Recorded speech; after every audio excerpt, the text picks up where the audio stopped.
falei que eu tinha vivido essa questão de um pregador público, mas que também vivia uma publicidade e tudo mais.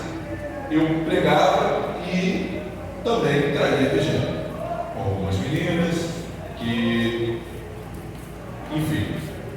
Mas era, a minha crença limitante era, mas é só um beijinho, uns amassos, não estou fazendo nada demais, os olhos de EG não viu, está tudo certo. Orava, pedia perdão a Deus e voltava a pregar normalmente, achando que se Deus me perdoou, está tudo certo. Isso, quando nós casamos, deu uma pausa. Na verdade, uma dessas meninas que era do trabalho, uma semana antes, exatamente uma semana antes do nosso casamento, seria no sábado dia 12, no sábado dia 5, eu fui levar o convite do meu casamento para essa amiga colorida, essa amizade colorida, e perdi a virgindade com ela numa despedida sobre isso. Na nossa noite de núpcias, lá em Miguel Pereira, o diabo tentou me matar. Me enfocou, eu perdi o ar, perdi o fôlego, eu não conseguia respirar, não conseguia nem clamar o sangue de Jesus. E naquela luta, quando eu ia já apagar mesmo, morrer, eu consegui clamar com muita força o sangue de Jesus e aquela opressão maligna saiu. Mas ao mesmo tempo que saiu, o Senhor falou comigo: volte para minha filha. E como mudar, né? Mas o Senhor mandou isso, eu acho que eu tenho de bom, uma qualidade que eu, desde criança, aos 7 anos de idade, quando eu estava numa crise de orfandade, o Senhor entrou no meu quarto e disse: deixa eu ser teu pai. Então, desde 7 anos, eu tenho uma relação com Deus de pai e de obediência total. Eu voltei para a Regiane, fui saber 7 anos depois que ela tentou tirar a vida dela, uma daquelas montanhas que a gente, da onde da pousada que nós estávamos. Mas o Senhor trabalhou no coração de Regiane, o orgulho de Regiane salvou o nosso casamento, porque a crença limitante dela minha família é muito divorciada, se eu não vou anular o casamento, eu não vou ser uma divorciada, eu não vou ser essa mancha na minha vida. E ela insistiu no casamento. Fui perdoado, 7 anos depois, eu comecei com traições virtuais, de Messenger, depois Facebook, enfim, culminou também em conjunções e traições carnais. No dia 20 de novembro de 2015, eu trabalhando, onde trabalho até hoje, na Conluto, mas só aqui no centro de operações, numa sala chamada COC, que agora está na sede da Conluto Majorada. Eu saí do trabalho, eu estava à noite, um mês para treinar o menino da noite. Eu saí do trabalho, perto da prefeitura, o Senhor me parou e falou: ou você vive o meu propósito, ou te tirarei dessa mulher. Eu respondi: Senhor, eu vou viver sem mudar uma vírgula sequer. E o Senhor falou: será rápido. Naquele mesmo feriado, dia 20 de novembro, eu cheguei em casa. Regiane precisou desmarcar a saída do sítio, porque eu estava muito cansado, não disse que eu iria. Pegou meu celular para falar com a mulher, não sei porque o dela deu problema. Ela sentiu de pegar o meu para responder, e o Senhor descortinou tudo para mim. Naquele mesmo dia, ela me acordou, e conversamos. Foi a oportunidade, porque ao mesmo tempo eu queria falar, mas nunca tinha forças, e aquilo ia sempre. Eu pensava que estava tudo bem com Deus, pedia perdão, voltava a pregar, mas querendo ajuda, me afundando cada vez mais, e aquele grito, aquela revelação foi como um grito de esperança que eu pude desabafar, pude contar tudo, e eu tinha certeza de que viesse. O Senhor falou que seria rápido, e eu tinha que ver o propósito dele, e eu falei: Senhor, o que vier, eu sei uma vírgula, se eu tiver que passar, eu vou passar. Contei para ela, ela meio não acreditou muito, obviamente, pensou que era manipulação e tudo mais.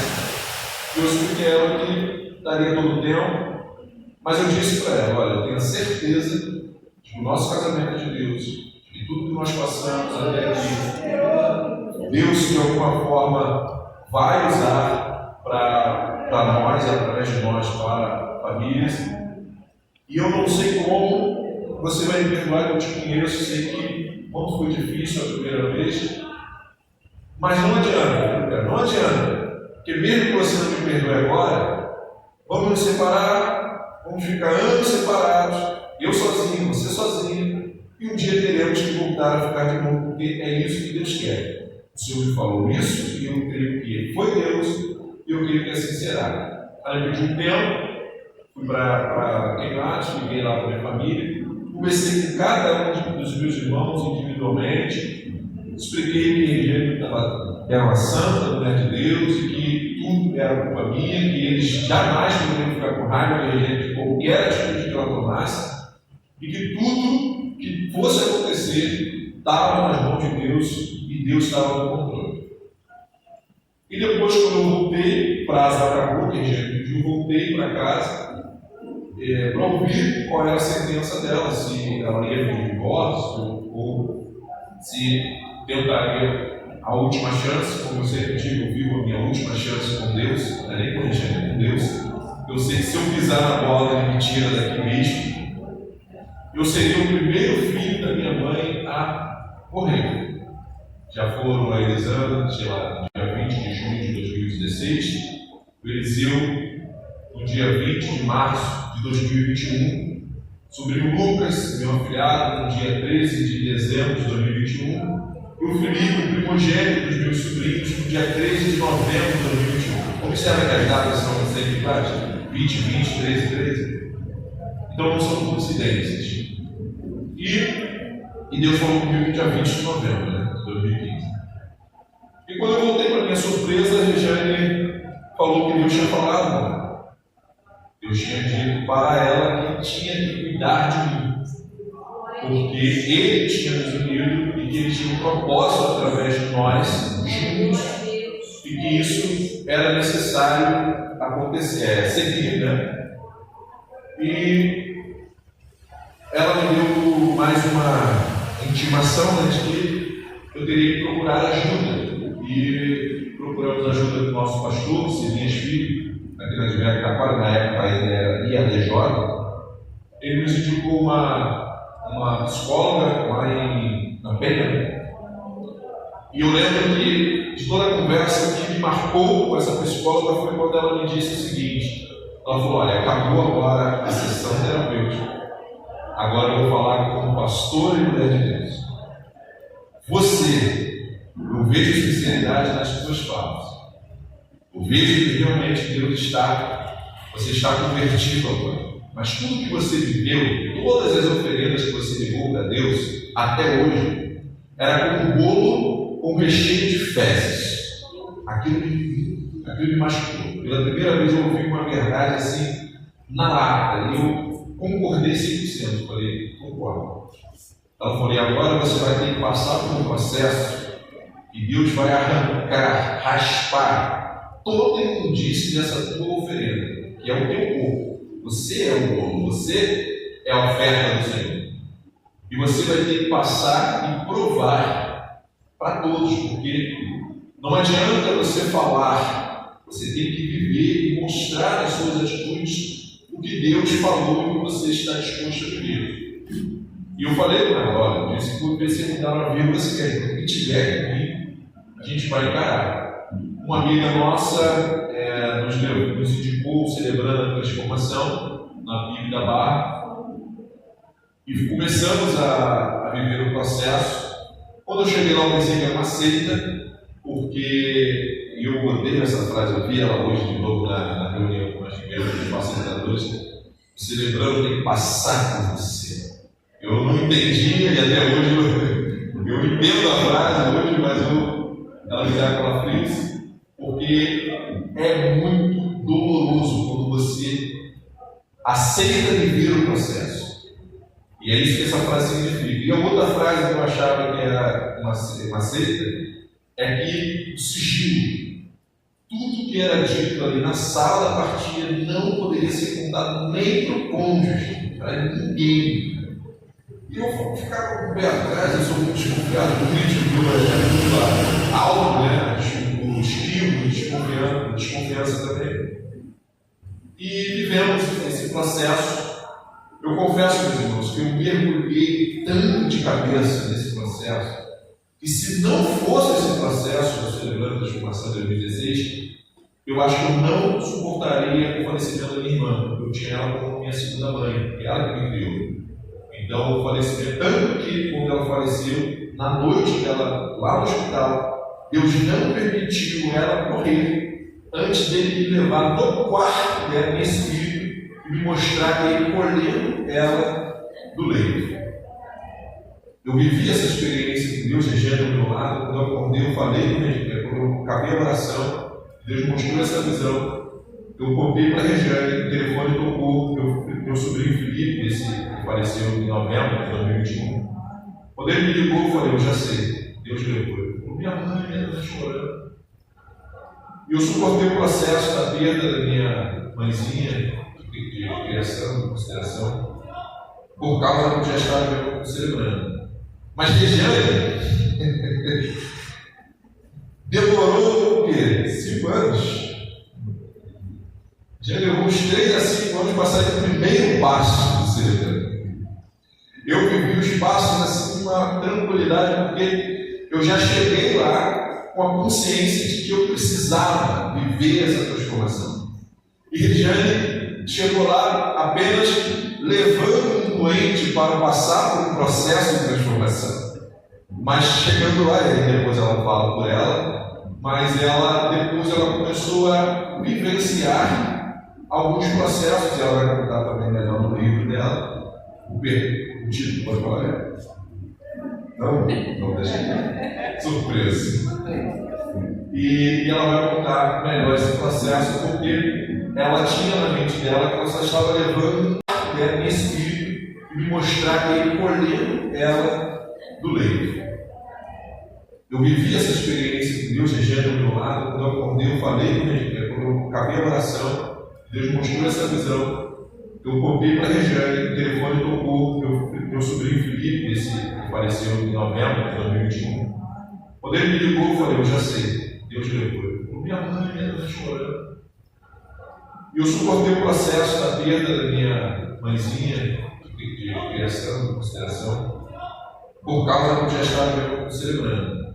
Mas Regiane demorou o quê? 5 anos. Já levou uns 3 a 5 anos para sair do primeiro passo do celebrando. Eu vivi os passos assim com uma tranquilidade, porque eu já cheguei lá com a consciência de que eu precisava viver essa transformação. E Regiane chegou lá apenas levando um doente para passar por um processo de transformação. Mas chegando lá, e depois ela fala por ela, mas depois ela começou a vivenciar alguns processos, e ela vai contar também melhor no livro dela. O título pode falar? Não deixa. Surpresa. E ela vai contar melhor esse processo, porque ela tinha na mente dela que ela só estava levando um problemático, marido doente. E eu não sabia que eu era doente, eu precisava ser transformado, ser curado. Mas ela depois começou a ver também que ela tinha muitas coisas também para ser tratada. E aí, quando o nosso casamento realmente começou a chegar no eixo, porque aí já começou um processo ao contrário. Eu agora já estava num processo vendo a transformação da minha vida, vivenciando, experimentando, mas ela já, eu começava a ver, e começou a dar alguns problemas, mas que depois se ajustou. Então, o testemunho que ela pediu para contar, talvez já me alonguei demais, mas um pouco com os irmãos foi isso. Vivi essa duplicidade, vivi na pornografia, na masturbação, na traição, no engano, na manipulação, na mentira, na falsidade, na falsa adoração. Vivi a minha vida por um bom tempo, vivi tudo isso, até que Deus me achou no dia 20 de novembro de 2015, me converti naquele dia de verdade, e desde então, vivo um dia de cada vez, sabendo que se eu bobear, eu caio de novo, se eu vacilar, eu traio de novo. Então tenho alguns processos, alguns mecanismos já que eu desenvolvi para lidar com o sexo oposto, com me relacionar, com ter contato. Se eu percebo que a pessoa me abraça, longe de um jeito, perto de outro, eu já não abraço mais, eu já peço para parar, já corto. Então, hoje eu tenho todo um mecanismo, arsenal de conhecimento sobre mim e sobre também as pessoas, de como eu funciono, de como eu tenho que me policiar para respeitar, primeiramente, a Deus, segundo eu, e Regina. Obrigado por me ouvir. E assim eu esqueci, eu sou filho amado de Deus e me chamo Léo. E